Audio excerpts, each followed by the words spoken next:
NTV time, जनता की बात जनता के साथ। पथलगांव से महज 10 किलोमीटर की दूरी रायगढ़ जिले के कापू तहसील अंतर्गत ग्राम सुबकालो में विक्षिप्त व्यक्ति की जमीन को दलालों द्वारा बिक्री करने का मामला इन दिनों चर्चा का विषय बना हुआ है।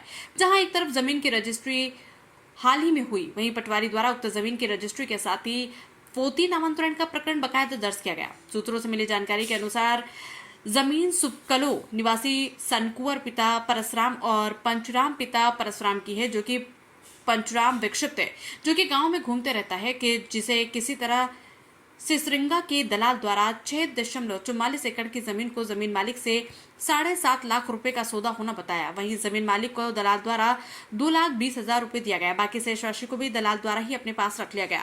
मामले की जानकारी की हकीकत जानने के लिए जब हमारे द्वारा किसान के पास गए तो पता चला कि घोंचर निवासी पवन राठिया द्वारा सनकुवर पिता परसराम और पंचराम पिता परसराम को धर्मजयगढ़ ले जाकर रजिस्ट्री करवाई गई। वहीं सनकुवर को महज 2,20,000 रुपए दिया। इस संबंध में सनकुवर के पति द्वारा बोला गया कि 2,20,000 रुपए देकर जमीन की रजिस्ट्री कराई गई। जब मैंने बोला कि पूरा पैसा दो तो मुझे गाड़ी के अंदर बैठा कर रखा, जिससे यहाँ मुझे पवन राठिया के ऊपर शंका जाहिर हो रही है, कहीं उसके द्वारा तो जमीन के पैसे को हड़पा नहीं जा रहा।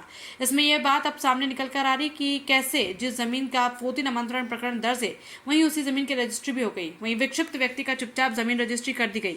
इस जानकारी को उनके परिजनों तक नहीं है, जिससे हमें यह प्रतीत होता है कि कहीं इसमें जिम्मेदार अधिकारियों का संलिप्तता तो नहीं।